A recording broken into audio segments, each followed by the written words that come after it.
जनवरी 2023।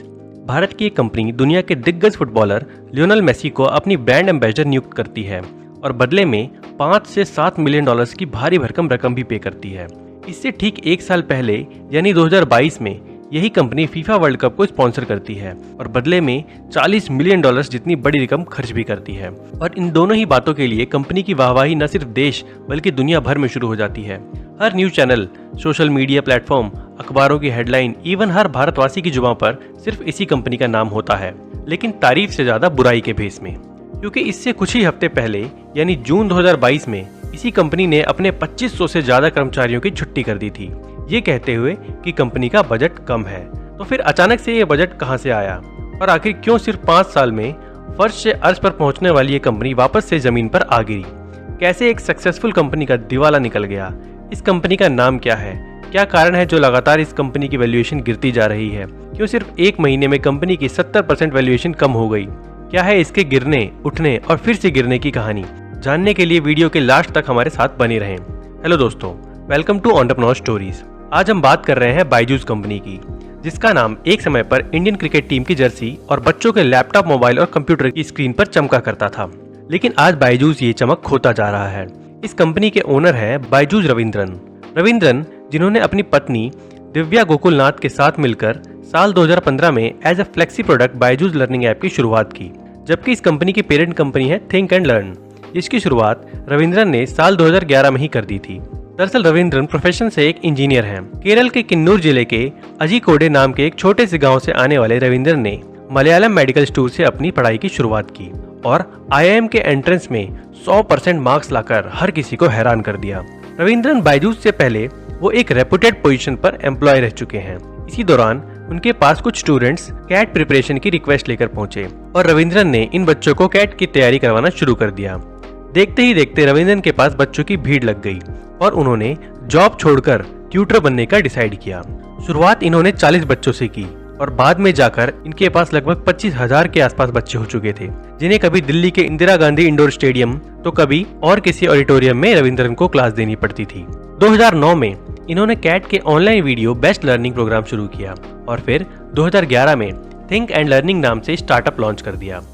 यहाँ बायजूस ने अपना टीचिंग स्टाइल बदला और under graduate, high school, intermediate लगभग हर फील्ड के बच्चों को टारगेट कर उसे रोजमर्रा की जिंदगी से मैथ इक्वेशन को रिलेट करके पढ़ाना शुरू कर दिया।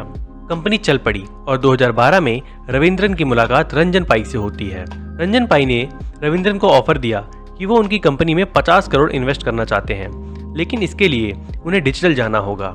अब ये टाइम था 2011 से 12 का, जहाँ डिजिटल एजुकेशन का महत्व उतना ज्यादा नहीं था, लेकिन फिर भी सोच विचार करने के बाद पूरे 3 साल का वक्त लेते हुए रविंद्रन ने एक digital learning app Byju's launch किया और पीक 15 कंपनी से 25 मिलियन डॉलर्स का इन्वेस्टमेंट उठाया। 2016 में चैन जकरबर्ग कंपनी से 50 मिलियन डॉलर्स इन्वेस्ट करवाए और बायजूस को ज्यादा से ज्यादा बच्चों तक पहुंचाने के लिए शाहरुख खान को ब्रांड एम्बेसडर बनाया। बायजूस को सबसे ज्यादा फायदा हुआ 2019 के बाद, जब कोविड-19 की वजह से डिजिटल एजुकेशन घर घर तक पहुंची और ऑनलाइन पढ़ाई के लिए बच्चों ने ज्यादा से ज्यादा एनरोल किया। इसी बीच शाहरुख खान का बायजूस को प्रमोट करना पेरेंट्स की जरूरत के साथ मिक्स हो गया और बायजूस से लाखों की संख्या में स्टूडेंट जुड़ते चले गए। आलम ये था कि हार्वर्ड यूनिवर्सिटी ने बायजूस पर अपनी एक रिपोर्ट पब्लिश की और जून 2020 में कंपनी डेटाकॉन की लिस्ट में $10.5 बिलियन की वैल्यूएशन के साथ टॉप कंपनीज में शुमार रही। वहीं सितंबर 2020 तक बायजूस के 6.5 करोड़ प्लस सब्सक्राइबर हो चुके थे और इसी साल ग्लोबल अंडर 40 2020 की लिस्ट में रविंद्रन को भी शामिल किया गया। इसके ठीक 2 साल बाद यानी 2022 में बायजूस ने $800 मिलियन का फंड उठाया और कंपनी की वैल्यूएशन $22 बिलियन पर जा पहुंची।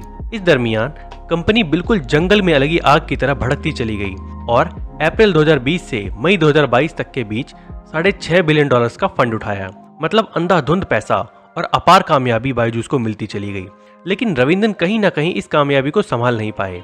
इसमें कोई शक वाली बात नहीं है कि वो कमाल के टीचर साबित हुए, लेकिन बिजनेस में जरा मात खा गए। तो ऐसा हुआ कि $22 बिलियन वाली बायजूस आज सिर्फ 3500 करोड़ के रेवेन्यू पर आकर थम गई है। इसके आगे की कहानी आपको बताएंगे, लेकिन आगे बढ़ने से पहले वीडियो को लाइक, शेयर करके चैनल को सब्सक्राइब करना ना भूलें। बायजूस ने जितनी तेजी से ग्रोथ की थी, अब रविंद्रन की कुछ गलतियों की वजह से उतनी ही तेजी से नीचे भी गिरने वाली थी। यूँ तो कई गलतियां रहीं, लेकिन सबसे बड़ी गलती थी कंपनियों को खरीदना।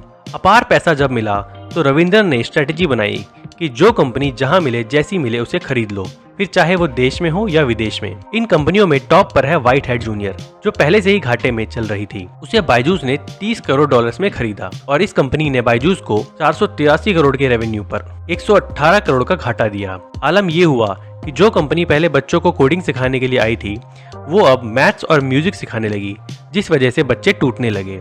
इसी तरह बायजूस ने ग्रेट लर्निंग ऐप, जो लॉस में चल रही थी, उसे भी खरीदा।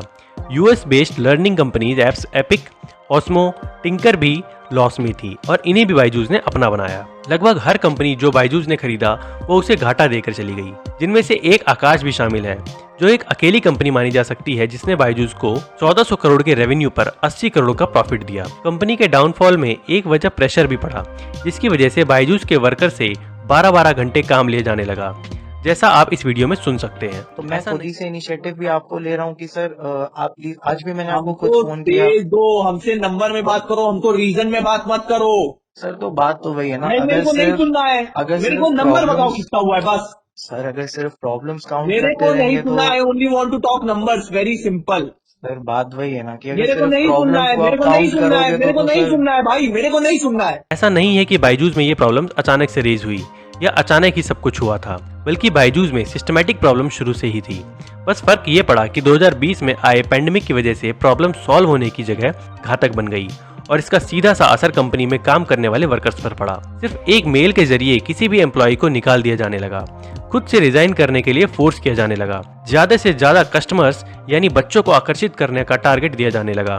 इतना ही नहीं, पेरेंट्स को झांसा देकर फंसाने के मामले भी कई बार सामने आए। पेरेंट्स ने कई बार ऐसी शिकायतें की कि बायजूस की तरफ से कॉल आते हैं और उन्हें डराया जाता है कि ये डिजिटल कोर्स अगर आपने नहीं लिया तो आपके बच्चे की ग्रोथ रुक जाएगी, वो पीछे रह जाएंगे।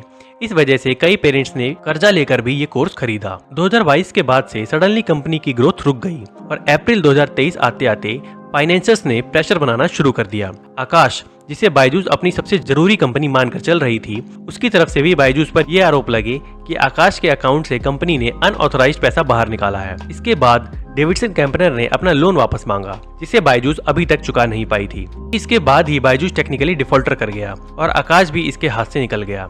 वहीं अप्रैल 2023 में ईडी ने बायजूस में छापा मारा और 28,000 करोड़ के स्कैनर और कई कंप्यूटर्स को जब्त कर लिया। दरअसल कंपनी पर फॉरेन एक्सचेंज वायलेशन का आरोप लगा था। अब क्योंकि रविंदर ने ईडी के सवालों पर कोई जवाब नहीं दिया, तो ईडी को खुद ही एक्शन लेना पड़ा।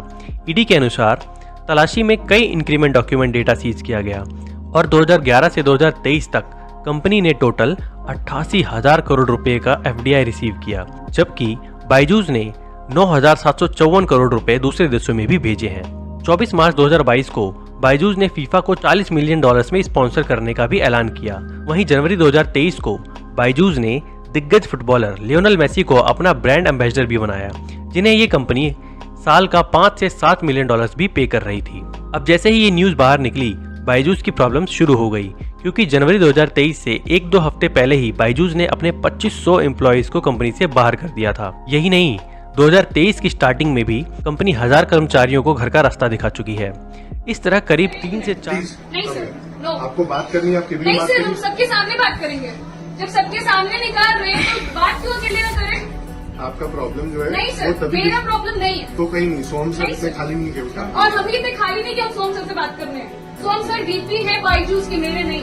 यहाँ पे प्रेसिडेंट नहीं है इस इंडिया। इस तरह करीब 3 से 4 बार कंपनी अपने हजारों एम्प्लॉइज को बाहर का रास्ता दिखा चुकी है। बायजूस के डाउनफॉल में रविंदर की जो गलती रही है वो ये थी कि उन्होंने लॉस में जा रही कंपनी को प्रॉफिट कराने की जगह एक्सपेंस पर ध्यान दिया। एड कैंपेन्स पर कई हजार करोड़ उड़ा दिए और इन्वेस्टर्स से नॉन स्टॉप पैसा लेकर एड कैंपेन्स पर लगाते रहे। आज कंपनी सिवाय कर्ज के अलावा और कुछ नहीं रह गई, जिस वजह से इन्वेस्टर्स कंपनी से नाता तोड़ रहे हैं। बायजूस का सबसे बड़ा इन्वेस्टर प्रोसेस ग्रुप है, जिसने बायजूस से 9.6% हिस्सेदारी का मूल्य घटाकर $493 मिलियन तक कर दिया है। यही नहीं, बायजूस की ऑडिटर फर्म डेलॉयट भी अब बायजूस से अलग हो चुकी है, जबकि अमेरिका की तरफ से बायजूस पर $1.2 बिलियन के लोन की किस्त न भरने का आरोप है। जबकि national commission for protection of child rights की तरफ से प्रियांक कानूनगो ने बायजूस पर आरोप लगाया कि ये बच्चों और पेरेंट्स के नंबर खरीदकर उन्हें फोन करके डराते हैं कि अगर आपने कोर्स नहीं खरीदा तो आपके बच्चे का भविष्य बर्बाद हो जाएगा। जिस तरह से लगातार पेरेंट्स बायजूस को स्किप कर रहे हैं, इतना ही नहीं, अब तो बोर्ड मेंबर्स भी रिजाइन दे रहे हैं। ये कहते हुए कि कंपनी में उनकी बात नहीं सुनी जाती। आज इस कंपनी की वैल्यूएशन सिर्फ $5 बिलियन की है, वो भी सिर्फ पेपर्स में। बाकी कर्जा कंपनी के ऊपर अपार है, क्योंकि कंपनी कमाती 2400 करोड़ है जबकि गंवाती 4500 करोड़ है। यानी ये कंपनी हमें सिखाती है कि पैसा देखकर बावला होने में नहीं बल्कि उसे ठीक से संभालने में समझदारी है। देखा जाए तो इसके पीछे गलती भी उनकी ही है, क्योंकि जब कंपनी को 4500 करोड़ का नुकसान हुआ तभी रविंद्रन को एड कैंपेन्स पर करोड़ों खर्च करने की जगह कंपनी को प्रॉफिट की तरफ ले जाने पर फोकस करना चाहिए था। आज की ये वीडियो यहीं खत्म करते हैं। उम्मीद है वीडियो आपको पसंद आई होगी, इसलिए वीडियो को लाइक, शेयर और चैनल को सब्सक्राइब करना ना भूलें। Thank you.